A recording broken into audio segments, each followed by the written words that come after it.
gentlemen, welcome to another Dish Shelter Confusion Thursday Night Hangout. Yo, it is the first of the best 7 days of the week. Woo!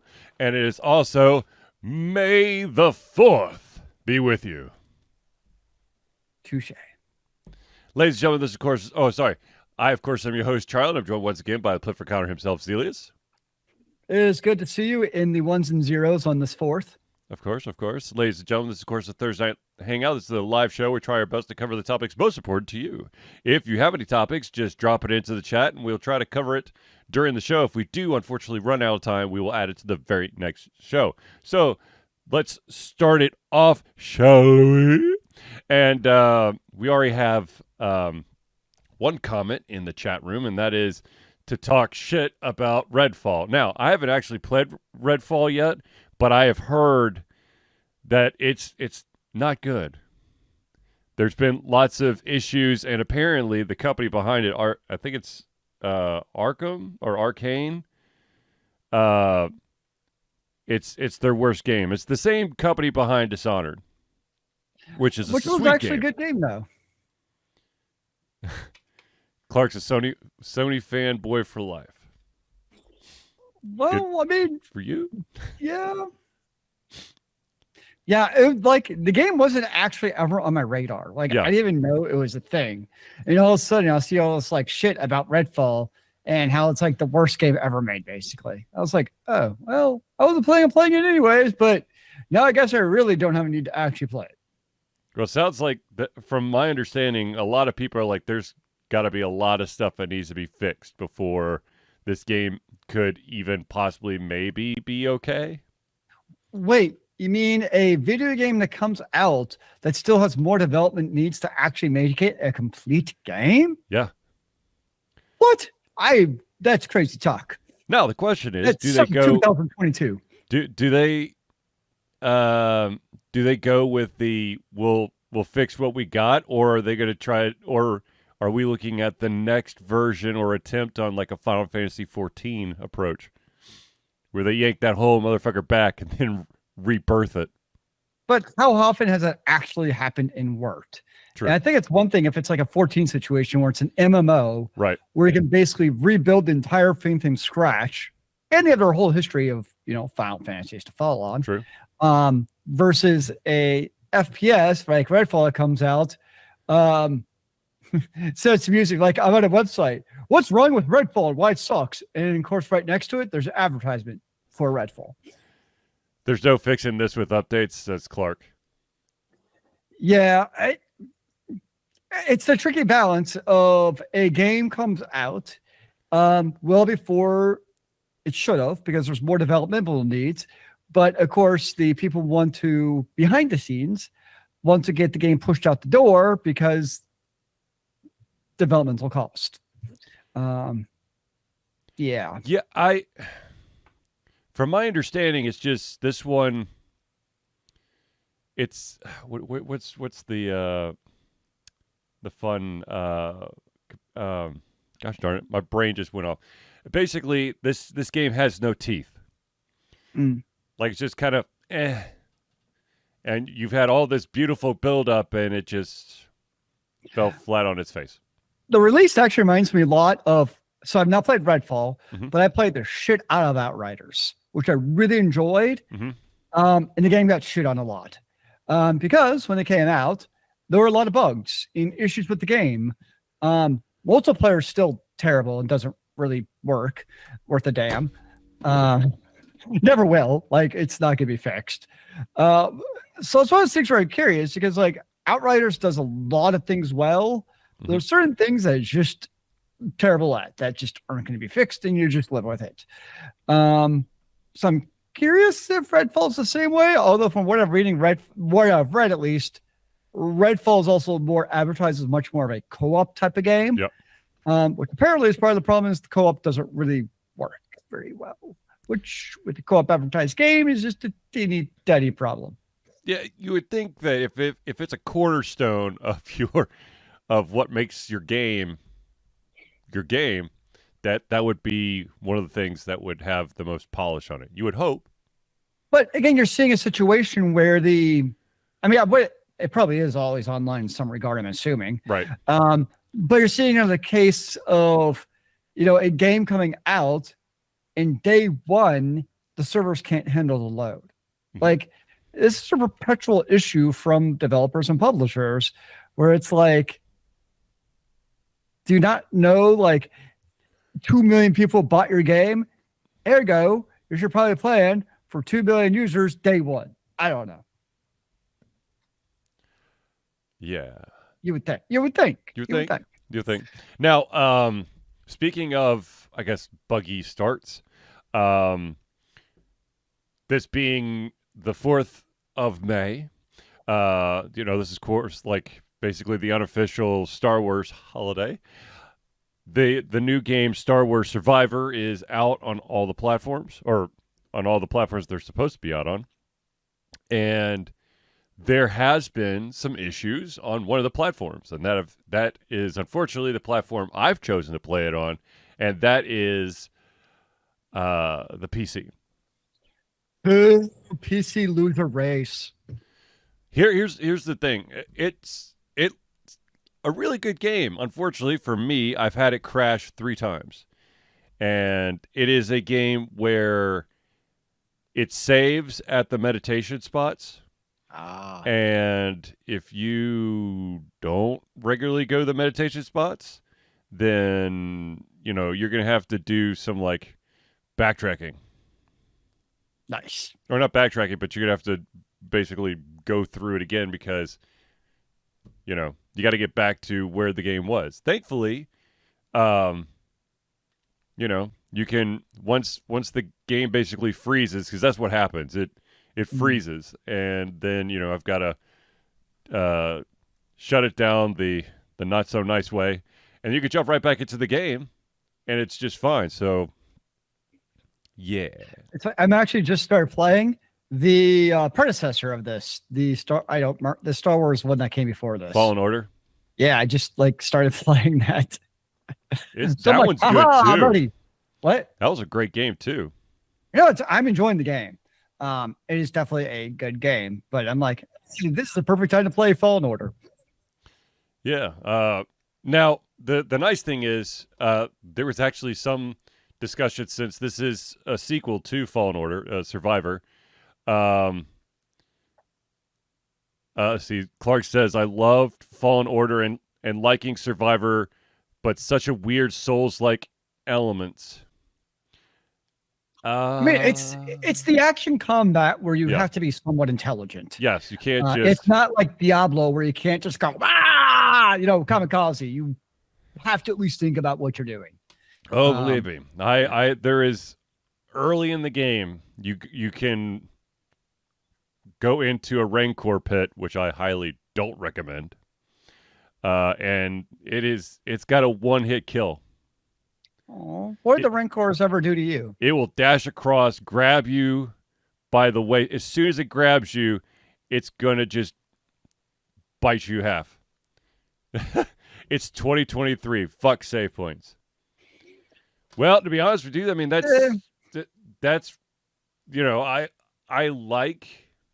I like the ability to have save points. I also like the ability to have manual saves. Save points are great is, to your point, if the game's going to crash on you or you find a bug, so you can reload from a previous save point before that bug encounters. Yeah. Like I was playing a game, so I was playing Dragon Age 2, and I encountered a quest-breaking bug to get a character or a companion, whereas like if it was more like a autosave feature, and you do something too quickly, you'd basically be stuck and never be able to get that companion. Yep.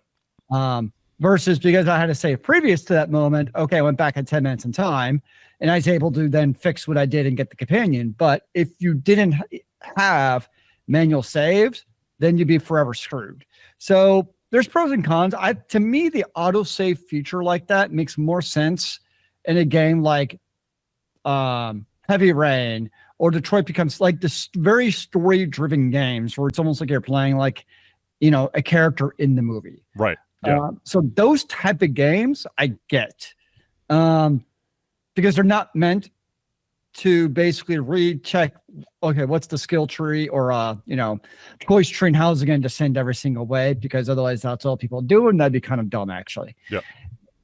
So in that case, I get those auto saves, but like especially in RPGs, like I agree with Carl, just let me save. I get you had the meditation points to like restore health and do points and stuff. That's fine to reserve that for the meditation points. Yep. But outside of that, I should be able to save whatever the hell I want. Well, I like, I do like my manual saves. And to be honest with you, I know that there are certain games that that have the option of when you ramp up the difficulty, you get like a permadeath type situation, which I'm totally fine with, if that's, but that kind of goes with the difficulty. When you have it like on one of the lower difficulties and you're basically at your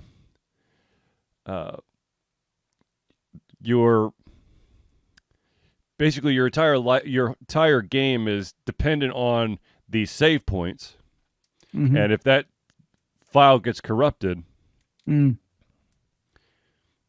yeah, that's true too.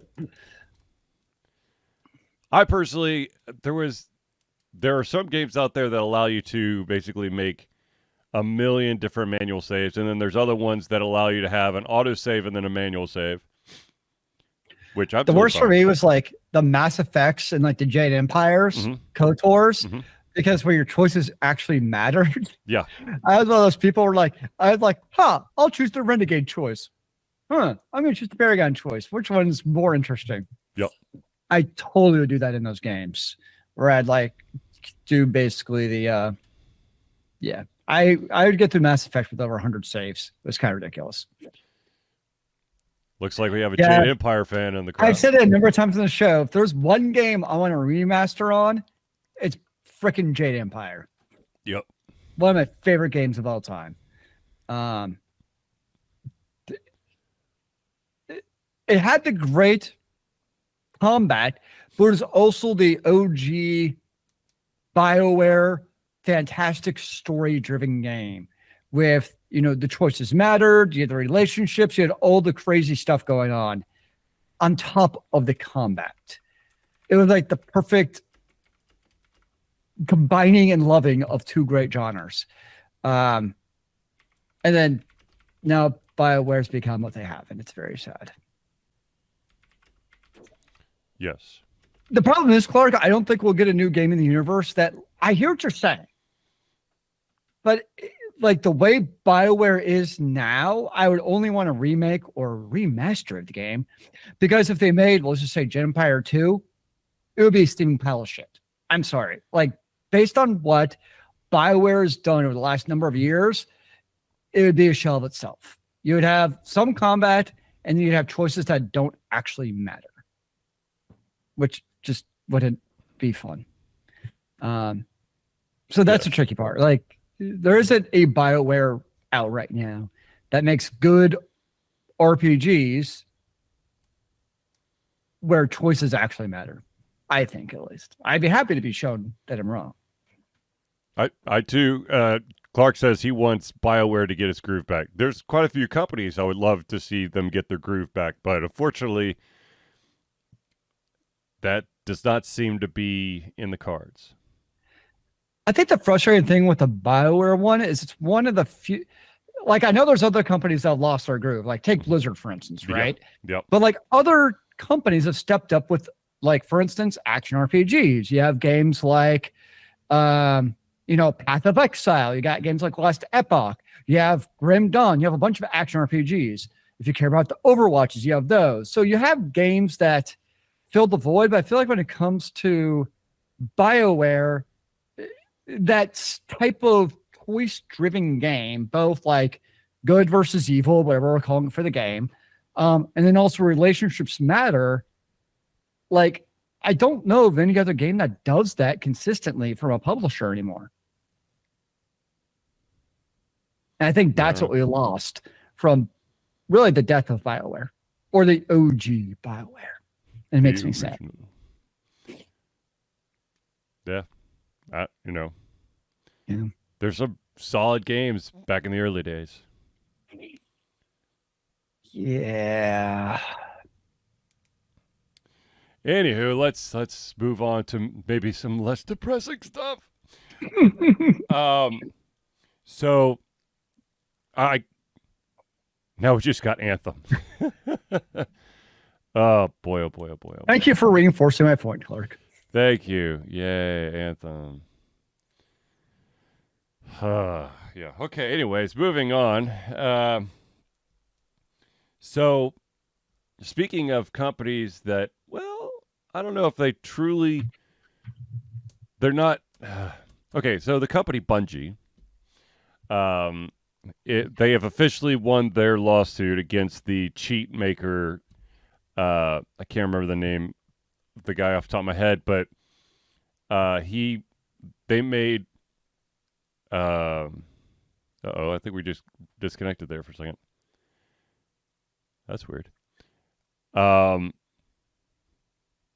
we go.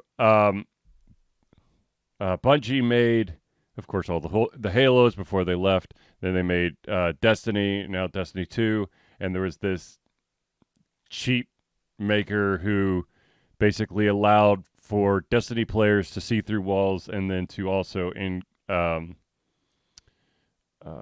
improve aiming.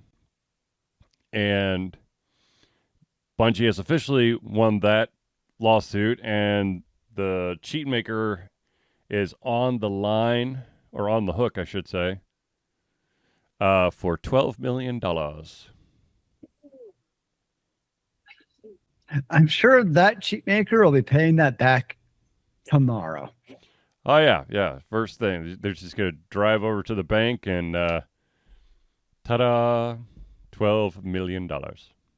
They need to take a page out of one of the heist movies and probably go rob a bank to be able to pay that off. Well, the interesting thing is that their website still is up, and they still offer cheats for a lot of other games. It's just Destiny 2 is now no longer on that list. That's actually kind of funny. Yeah. So yeah, I've never looked at the cheats, so don't really know. The last time I cheated a game legitimately was Diablo 2 with the gold dupes. I would say the last time I truly used the cheat would have been. Damn, that's a good question. Did you use the Game Genie? I had a Game Shark. Well, yeah. Yeah, Game Genie, Game Shark. The thing that did the stuff. No, I think there was I'm not saying that this is the last time I cheated, but one of the times that I know for a fact that I used a whatchamacallit,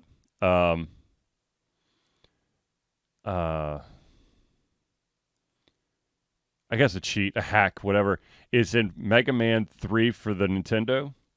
If you had the second player controller in and you held down the left D-pad, the basically left direction on the second controller, you would immediately have Mega Man jump into a pit that would kill you. However, because you're holding that button on the other controller, now Mega Man can super jump and is invincible. Or there's also up, down, left, right. Yes, the Konami code. That too. I don't think I ever actually used the Konami code. I definitely did. I used that. I definitely used the IDDQD. Because I could not beat Doom or even come close to beating Doom without being invincible and getting my BGF 9000. Ah, yes, the BGF. I remember going to like the final boss, and I'm like, how the hell do you beat this in normal mode? I'm trying to think.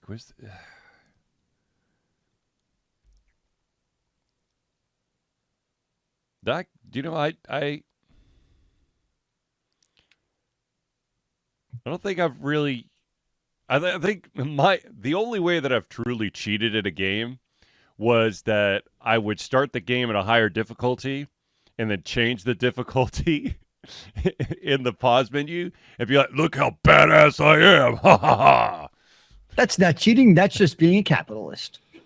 Yeah, well, Cheating the system legally. Yeah. That's what it's all about, sir. Right. But yeah, I don't. But as with most things, like most of the games we're talking about are single player games. Right. And if you're cheating single player, who gives a shit? Like, do your thing. It's when it becomes a multiplayer game and you're affecting other people, that's when it becomes problematic. Well, I mean, or you have like the in between of using, for instance, a keyboard and mouse to play like FPSs on a console like the PlayStation 5 or Xbox, which arguably, and I agree with, gives that player an unfair advantage. Yeah, I could see that. Does it really? I mean, there's just certain movements, mouse and keyboard on a console. Oh yeah, 100%. That gives you, especially certain characters.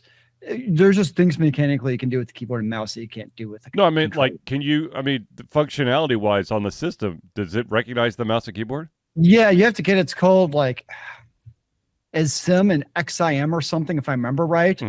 I thought it's a specialized thing because, like, by default, I don't think they're allowed. Like, if I use like my regular, like I have a keyboard hooked up to my PS5 that I use in Final Fantasy 14. Like, that's cool. If you want to type, right? Yeah. I'm pretty sure if you play like Overwatch, you'd be like, no. But you basically emulate what the controller does with a keyboard and mouse is what the what this piece of hardware does. Gotcha. So yeah, it's not allowed, but they also, it's the SIM keyboard controller adapter. So it's like it looks like it's a USB adapter that basically you plug in and it emulates your keyboard and mouse. Is what it does. Gotcha. An emulator. Yeah. But of course, the trick is, from a hardware perspective, how do you differentiate between keyboard input and a controller input?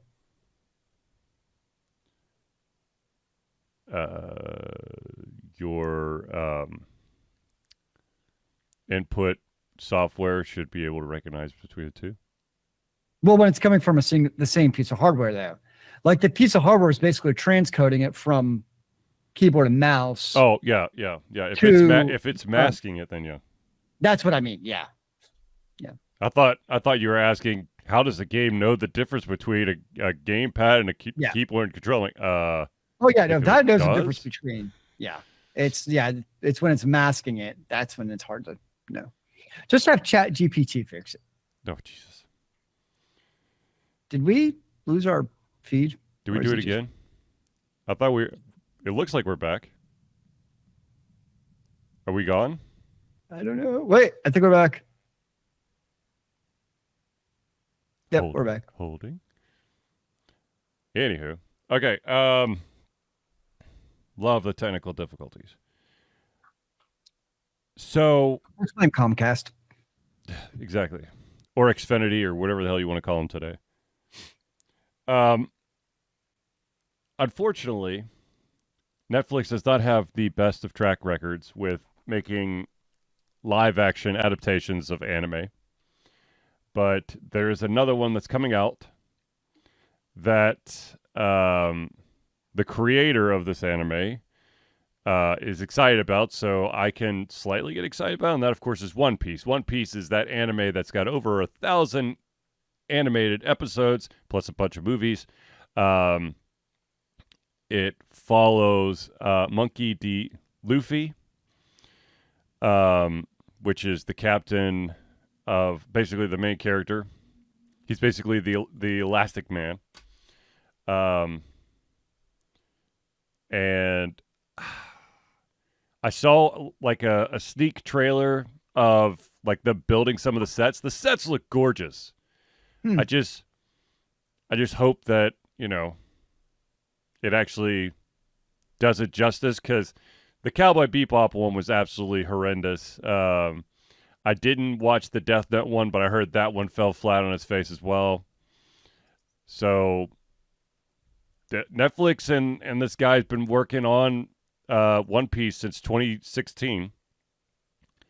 And I don't think I've watched a single live action translation of anime. I know they exist, but I just haven't watched any for whatever reason. I've seen the Attack on Titans, the actual ones from Japan. I've seen the anime, but not the live action. How was that one? Those live were, action? I mean, it basically compressed the series into 2 movies. It gave away a huge chunk. If you're stupid like I am, and you watch them backwards because you're not paying attention, you get the big reveal really early, and you're like, "Wait, what?" Ah, but they were done. I mean, they got the job done. I mean, it's really hard to take an animated series. I mean, old school anime was usually you get 26 episodes and then you move on. But still, even with 26, if you're trying to encapsulate 26 episodes, which is what 13 hours ish of content, you try to boil it down to 2 hours if you're doing a movie. I mean, it's really fucking hard to do. what about a live action Berserk? That would work. I'm kind of surprised that no one's actually attempted. It honestly to do needs to be like retold, like start from scratch, because like it stopped, had weird things going on because of stuff. They had the Berserk, and then they brought it back with like CGI, but they didn't do it, or did they do it in episodes? I can't remember. And then MTV was going to try to make I think it's called like the Dark Swordsman or something, which was going to be, like a retelling, and I think that one fell through the cracks. But yeah, a live action Berserk would be awesome. It would be cool. You know who'd actually be perfect for the role of Berserk? Who? Mr. Cavill himself. Yeah. He actually would be. I think he's a little bit busy with other stuff right now. Yeah, it's Warhammer stuff. Minor details. But he's somebody I'm like, yeah. Because you got to have somebody beefy. Yes, and someone who definitely knows how to swing a sword. No, he can sing. He can swing a sword. Yes, he can. Anyway, so I want to see this One Piece. Now I'm going to be totally honest with you. I have not seen all 1,000 episodes. I have watched 382 of the episodes. That's a lot. Yep, it is a lot. And the funny thing is, when I played that One Piece game, I think at the end of last year, there were still characters that I had no idea who the fuck they were. I think the show I've seen the most of is Grey's Anatomy. Okay, so if I take out One Piece, I would say that the show I've watched the most. Ooh. How many episodes were in Star Trek Next Generation? I don't know. I was looking how many seasons are on Netflix of Grey's Anatomy. So there are 8. So I've seen 17 seasons of Grey's Anatomy with 26 episodes on each one. Okay, well, that's a lot. I've seen 442 episodes of Grey's Anatomy. Approximately. Well, there you go. I can't match that. I'm going to just drink for that one. I can't match that at all. I've never watched a series that long. It's one of those shows where like it's not great, but I've already invested 17 seasons of my life into the show. At this point, it's like, damn it, I'm just going to keep going. I can see that. Yeah, it's totally the sunk cost fallacy that I've invested into the show. And I'm at peace with that. I mean, I watched, I don't know, however many episodes of Elementary. Ooh.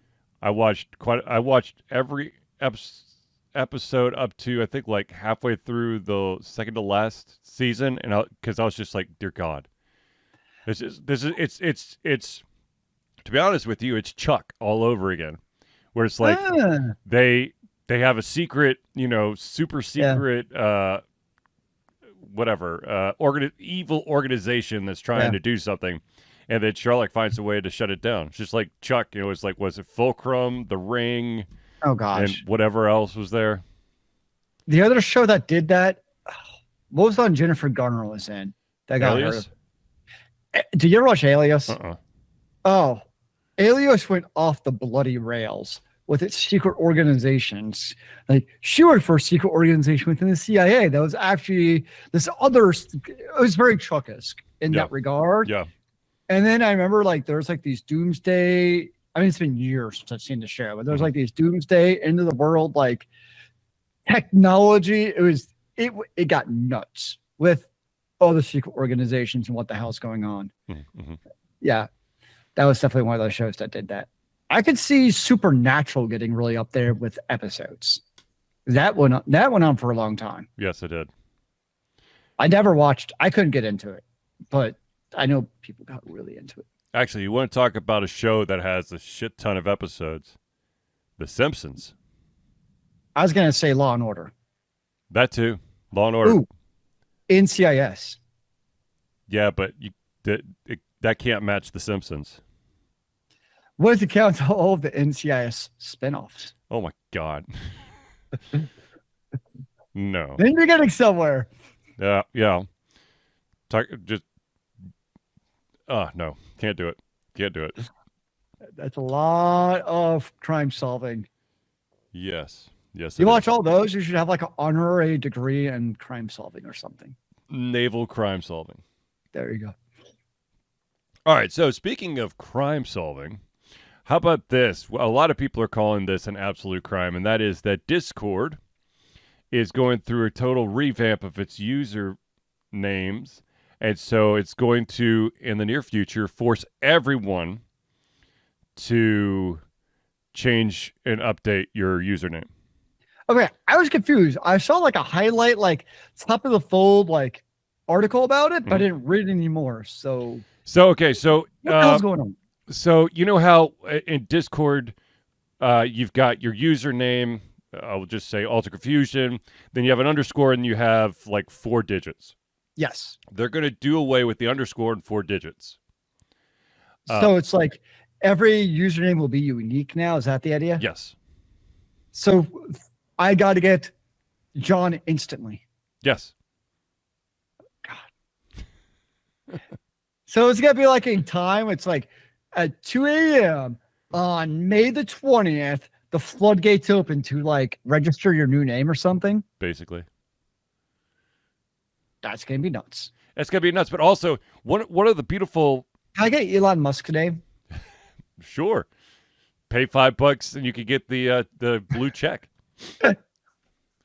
It's real, right? Yeah, absolutely. Now, the thing about Discord is, yes, with having the underscore and the 4 digits, it does make, unless you know someone, actually know someone's username, you can't add them or talk to them or whatever.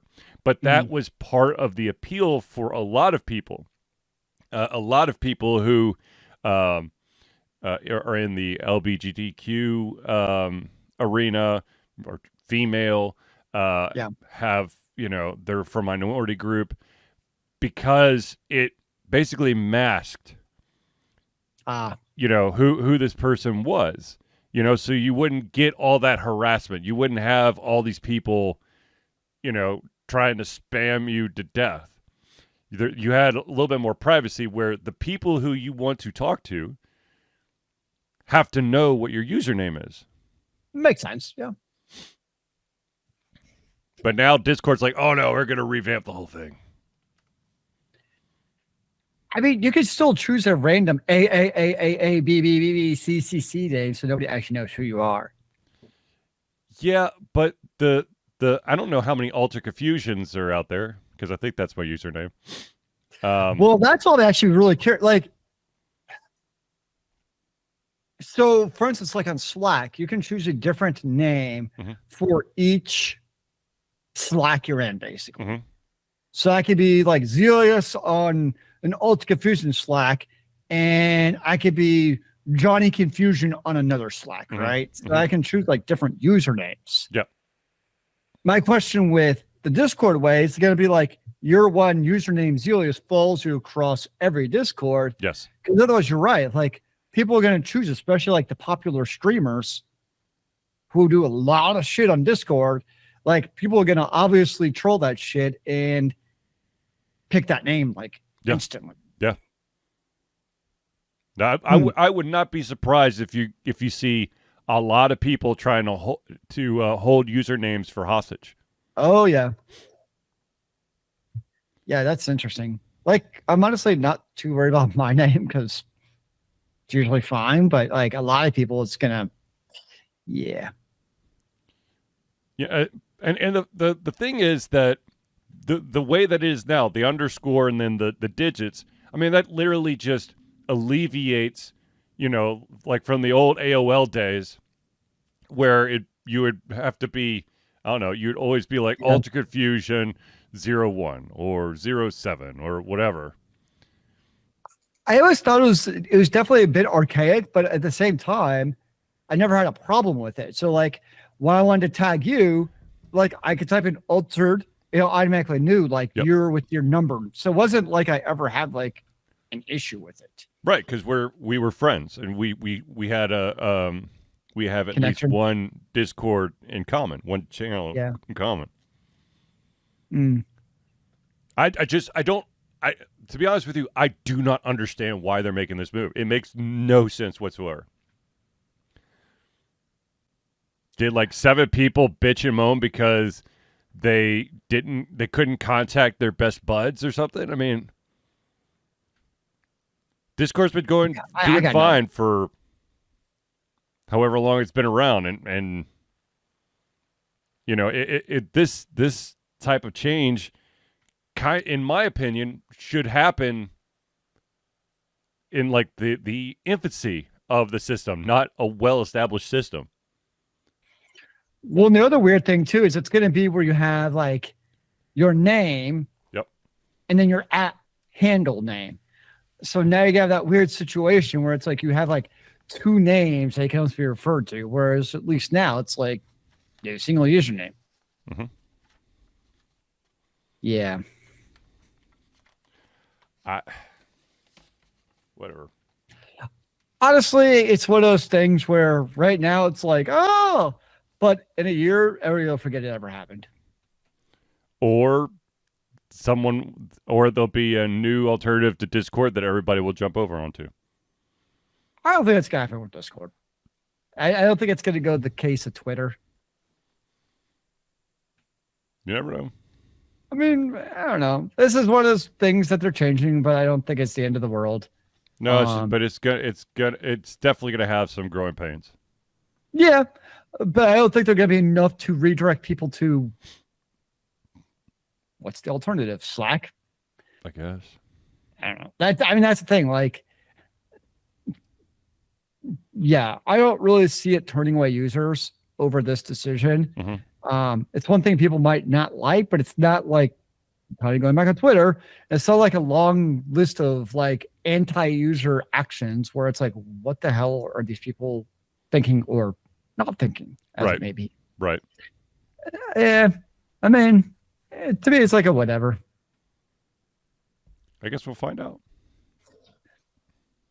Until somebody steals my username and tries selling it to me, and then I'll call them a bastard. Exactly. All right, ladies and gentlemen, let's pause for a second to thank the amazing friends of the show who help Ultra Confusion be the Ultra Confusion that you have grown to love and care for. So without further ado, let's jump into it, ladies and gentlemen. Let me tell you about the Indie Cluster. The Indie Cluster is an organization of independent game developers that want to gain exposure by being involved in the community. They collectively journey to popular conferences as a traveling booth to help gain attention for their games. They make partnerships in local communities to bring games to the mainstream mindset. They highlight local, unusual, and rare concepts to challenge the paradigm of the common.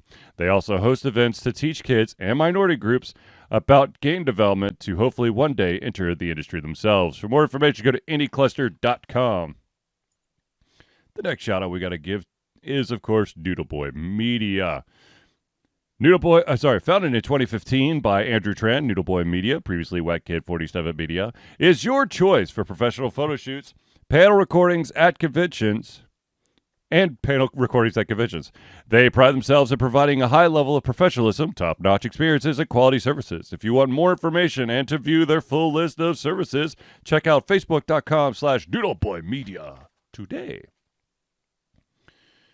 Now we got to talk about the guy who can get all those kinks, aches, and pains out of your wrists, your back, your legs, all that stuff. And that, of course, is Hero Chiropractic. Hero Chiropractic is a unique healthcare practice set up by Ryan Moore. The company's focus to elevate a patient's experience of freedom, creative expression, and joy. They believe that everyone can be a hero and has incredible heroic potential inside themselves waiting to be unleashed. Hero Chiropractic focuses on mobile chiropractic care in the greater Atlanta area. They are committed to healing clients by creating a plan of action uniquely suited for each person.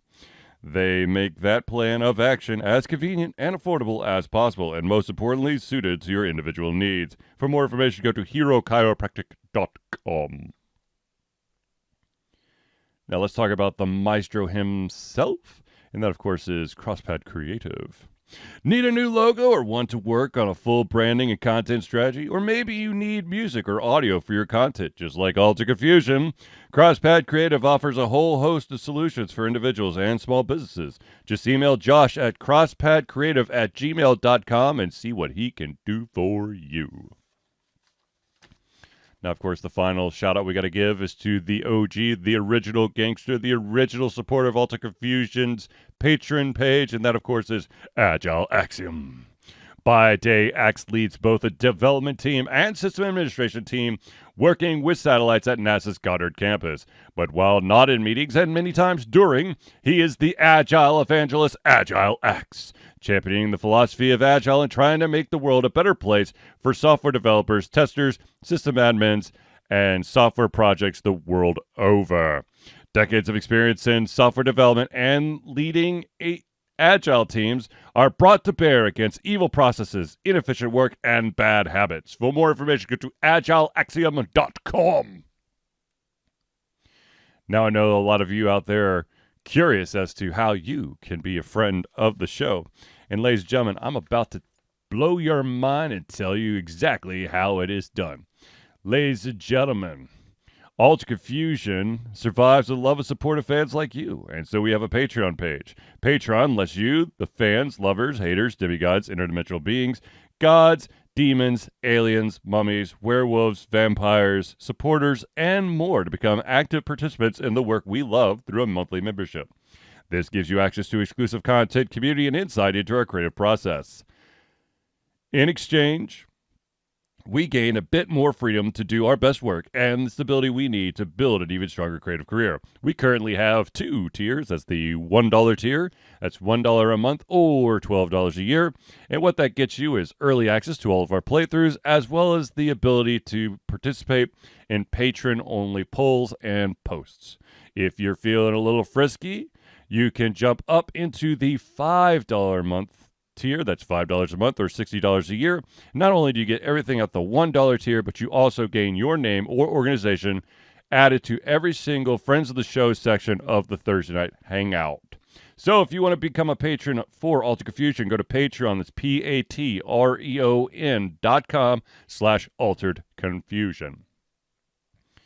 Now, of course, we have to do one other announcement, and this is something that we're very, very proud of. Ladies and gentlemen, Alter Confusion is proud to say that we have been fundraising for Extra Life for 12 straight years. Extra Life is gamers doing what they do best: game, to help sick and injured children at their chosen Children's Miracle Network Hospital. The money that we raise through Extra Life will go directly to Children's Healthcare of Atlanta as unrestricted funds. This means that the hospital decides where and how to spend the money to ensure the dollars we raise make the biggest impact in the lives of the kids they treat. So if you have the capacity to donate, please go to extra-life.org and search for Altered Confusion today. What about yesterday? Well, if you're searching for it yesterday, then I'm assuming you've already donated, and I just want to say thank you for your donation. Excellent choice. Now, ladies and gentlemen, let's see here. Let me look at my list of topics here. Last week we talked about the fact that Hi-Res Studios, or one of their many companies that are underneath the Hi-Res banner, are removing games from the Switch.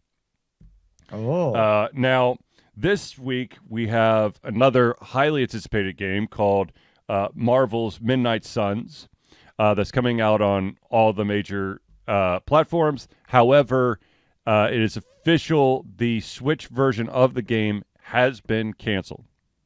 It's just, to be honest with you, it makes total sense. I mean, if you look at the trailers, you look at what they're trying to do with the game, the Switch cannot handle that game. Not smoothly. So, yeah, I mean, it's just a case where the Switch, hardware-wise, was always lagging well behind the Xbox, the PlayStation, and hell, most people's PCs, and a lot of phones for that matter. So it's not surprising that from a hardware perspective, it just can't keep up with some of the newer high-fidelity games with Ultra XD graphics. Yeah, so I mean, I mean, it looks pretty damn cool, but I'm not, like I said, I'm not really surprised that they've bowed out of the Switch release. Yeah, I mean, it'll probably give more fuel to the rumors of when does a new version of the Switch come out. An heir apparent, because there's there are like the small little updates, the newer OLED stuff, but like a true like entire hardware system update. Correct. Yeah, like an actual real graphics card and et cetera, et cetera. Yep. I mean, but the Switch still seems to be doing quite well on its own as it is. So it's kind of, I mean, at this rate, we're going to hear about a PlayStation 6 before we hear about a new Switch, which would be actually kind of funny. But at the same time, I totally believe that's what's going to happen, because you're gonna get there's gonna be probably, I know we're about to have another Legend of Zelda. I wouldn't be surprised if there is an additional Legend of Zelda that comes out before a new Switch comes out. So you think one more big Zelda release for the current Switch? So you've got the big one that's about to drop, and I would say one after that. Yeah. That's what I mean, yeah. Yeah.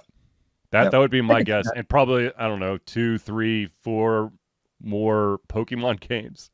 Well, because you hear like no rumors at all. Yeah.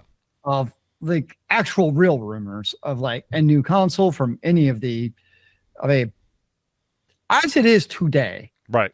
I don't actually see a reason, particularly from the Sony or Microsoft side, to release a new console in the next 5-6 years. Because all their games that they're releasing, with a very few exceptions, are also for the PS4 and the Xbox One. So they're all backwards compatible. So it's like, why even look at a new generation of console if you're not even making current gen console games only?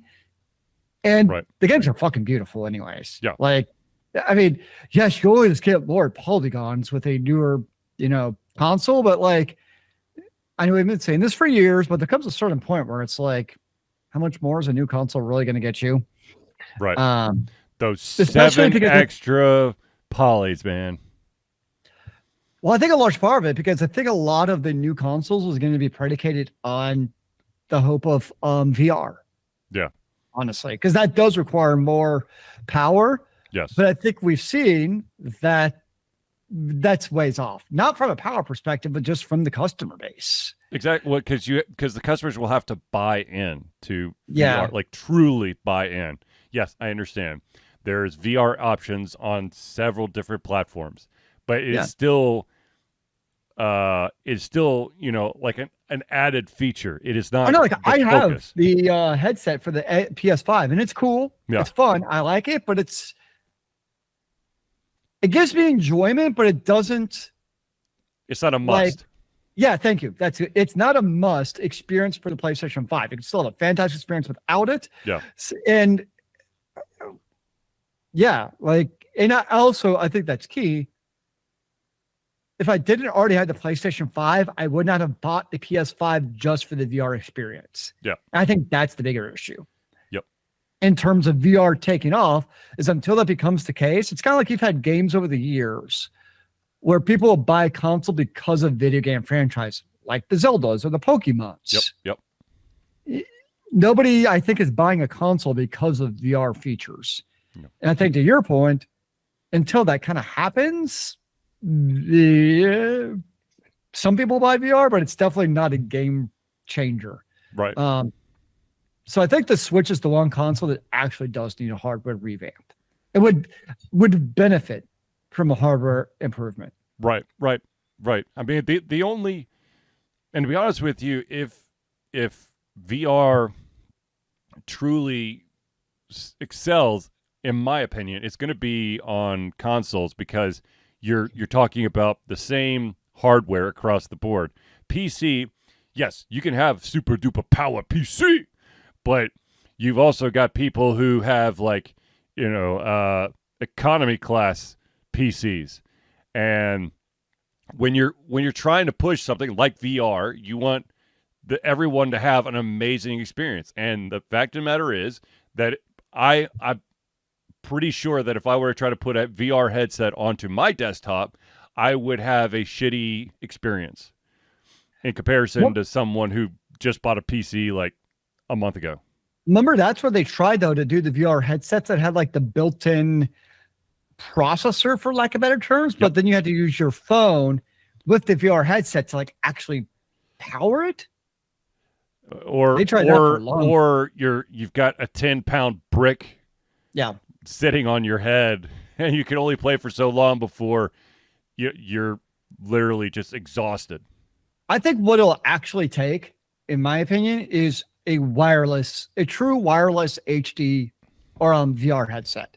No, I know that's many applications as far as the battery is obviously a big one. How that work? Yep. I don't know. But I think that's actually a big hurdle is the wire issue, because so many people now have their PCs and their consoles. Because when we were growing up, right? Mm-hmm. You had the Nintendo and you sat 6 feet from the TV, because we all had 30-inch TVs at the biggest, right? Yep. These big 55 plus inch TVs, those were a novelty when we were growing up. Yep. And they also weighed 200 pounds. That too. So no, we were seeing our small little 20 to 25, maybe 30-inch TV. Yep. All corded, right? Nobody had a wireless. There's no Did they ever even make a wireless Nintendo controller? No. I think. What was the first console that actually had a wireless controller? Now I'm curious. I know 64. Was it 64? Actually, be a good trivia question. What was the first console that had a wireless controller? A non-third-party wireless controller? Has to be first. Oh, now see, you non-third party. First party, I think, has to be the requirement here. Yeah. That's a good trivia one. So now, a lot of us when we're playing our consoles, we're sitting in our TV, our couch or recliner, because A, we have the wireless controller, and B, we all have our big ass TVs now. Same thing with the PCs. Our PCs, they're under our desk, they're out of the way. And you kind of set up for a permanent setup with your keyboard and mouse. Your wires are out of the way, but you're not taking your mouse and keyboard and moving around 180 or 360 degrees. Right. So it sounds like such a minor thing, but that cable's actually I think a big annoyance.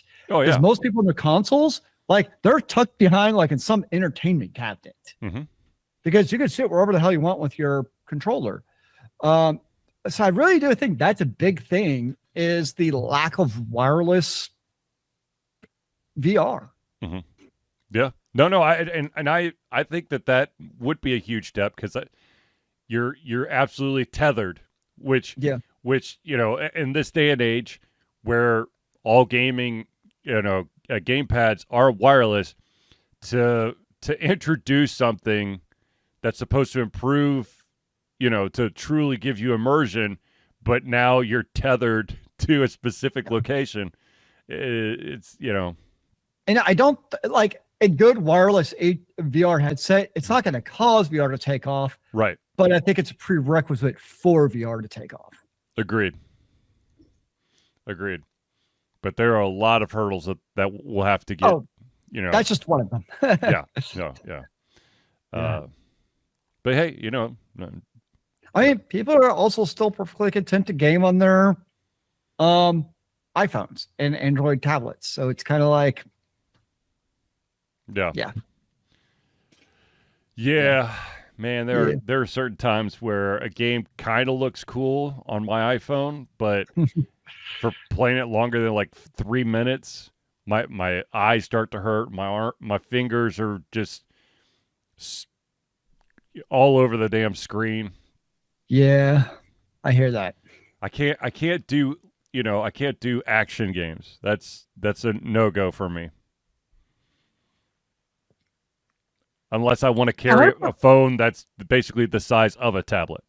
The hard part for the action games on the iOS for me is it's not the finger issue. It's more so they try to cram so damn much into the screen. Yeah.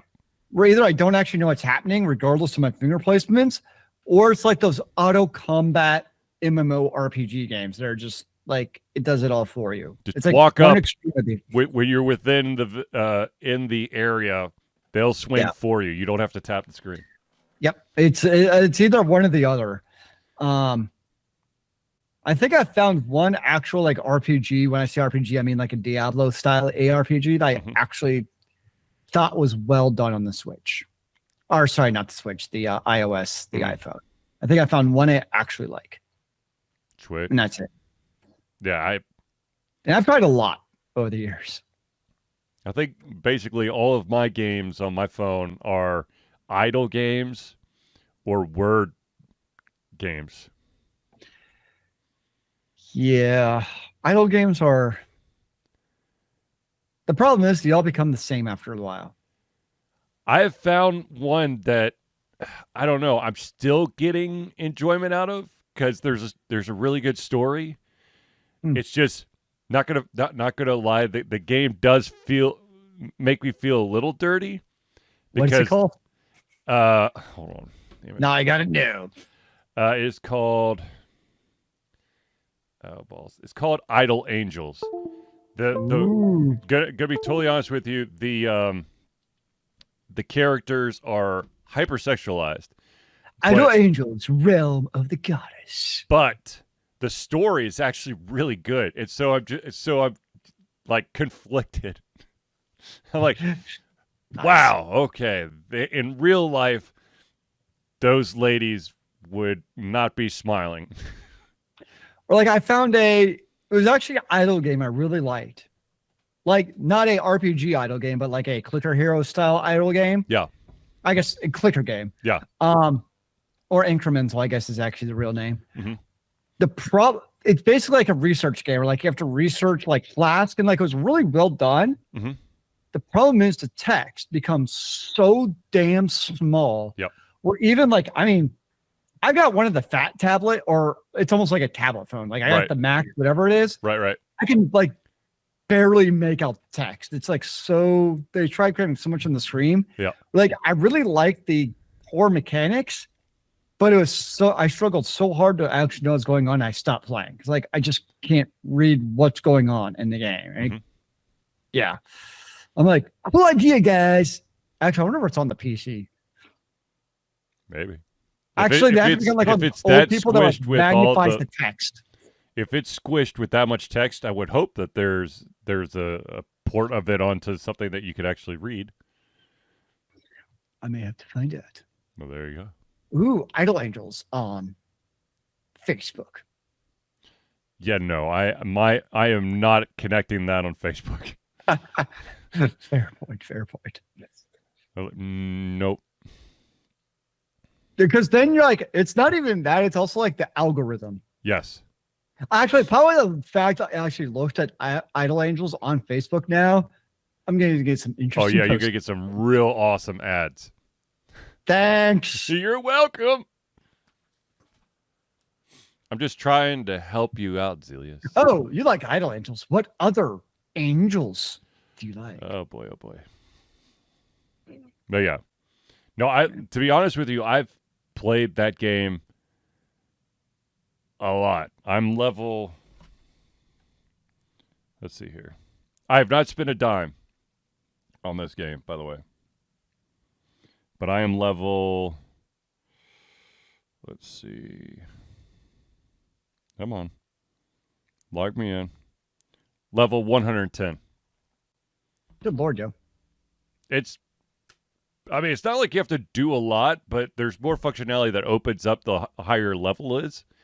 And that's pretty normal. Yeah. It definitely, it doesn't take too much time, but it does take some focus. And like I said, I don't know. There's just something about the story that's kind of cool. Basically, you are like a godlike character who's trying to stop some other gods that are trying to corrupt the world. It is a little weird that all deities are female. Seeing a female Odin and female Icarus and, insert some other, like Roman or Greek or Japanese god, and they're all female. It's a little weird, but okay. I see some backgrounds for you to put onto your PC, by the way. Yeah, no, thank you. Maybe they can become the Alta Confusion backgrounds. No, I'm all right. My PC background will always be the Laughing Man from Ghost of the Shell Standalone Complex. Good Lord, Joe, you've had that one forever. Yeah, like I said, my convention laptop, or sorry, not my laptop, my convention PC will always have a Cowboy Bebop background. You could change things up once in a while. Can't do it. Change is good for the soul. In some regards. If I didn't have my Laughing Man background, I'd be like, whose computer is this? I don't even know what this is anymore. And I also, speaking of Laughing Man, I did rewatch all of Ghost of the Shell Standalone Complex recently. I had to. Had to be done. You just had to. Yeah. It just had to be done. Fair enough. Yeah. So, I know we're getting close to the end. I do want to, once again, wish everyone, may the 4th be with you. I'll drink to that. Hopefully, everyone out there got to celebrate Star Wars in some shape or form today. I will be playing more Star Wars Survivor after this. Hopefully, it does not crash or freeze, because I'd actually like to advance the story. I've heard that it is a phenomenal game, and I would like to experience said phenomenal game. However, I don't think my computer could truly handle streaming it, because it looks like it's been kind of choppy. So unfortunately, I might have to find another game to stream. I might go back to Dead Cells. Which, big news! I beat it. Oh, congratulations! I finally did it. So I was gonna say, you know how people have what they consider controversial opinions, right? Yeah. So what about Star Wars? I would say it's controversial, but I actually don't think it's controversial. I think a lot of people agree with. Okay. The best Star Wars movie is not even part of the trilogies. It's Rogue One. Oh, I thought you were gonna go with Ewoks. No, I think Rogue One is actually the best Star Wars movie ever. In that, was that the one that Gary Whitta was a part of? I think so. It was the first standalone, because I don't know where in the order it actually is. Hold on, I'm gonna look up Rogue One because I But think that's the one with Gary Whitta.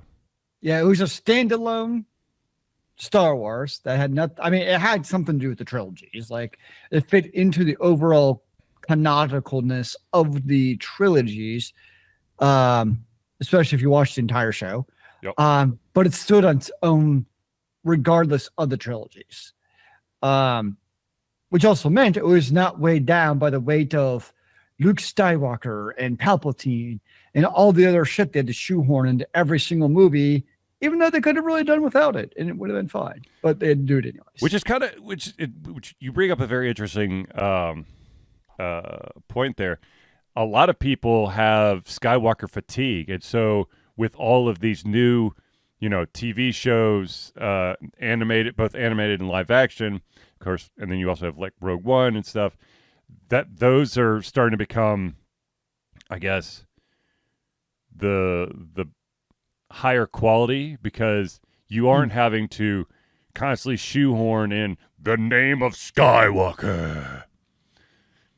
Yeah, I think when writers can create their own content, I mean, obviously you have to fit it into the universe, world of Star Wars and the other things right. come with it, but you don't have to have Skywalker in it. And let's be honest, like you have to include Luke Skywalker in I don't remember what the name of them are now, but the last three trilogies, the last three movies of the trilogy, I'm sure some exec somewhere who has no screenwriting experience whatsoever is like, oh, and this really cool thing has to happen with him because audiences will love it.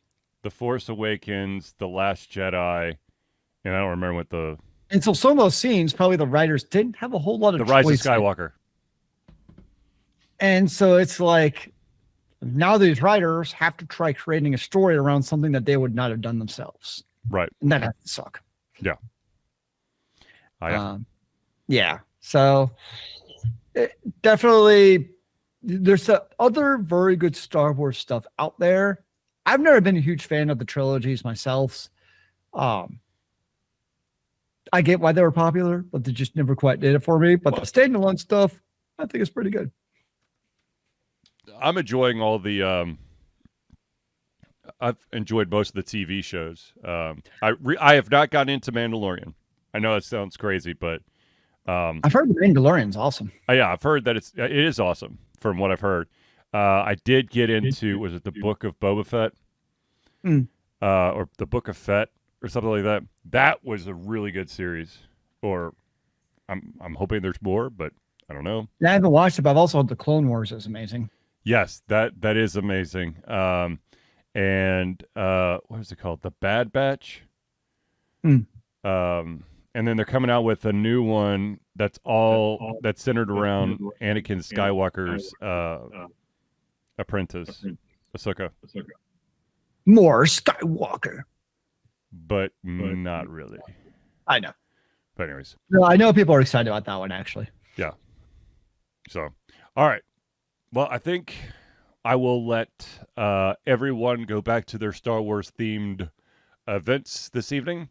But I want to say thank you for tuning into the Alter Confusion Thursday Night Hangout. For myself, Charlie, and Zealeus, it's been a pleasure giving you our heads, our mouths, and of course, our hearts. We'll be back next Thursday for another Alter Confusion Thursday Night Hangout.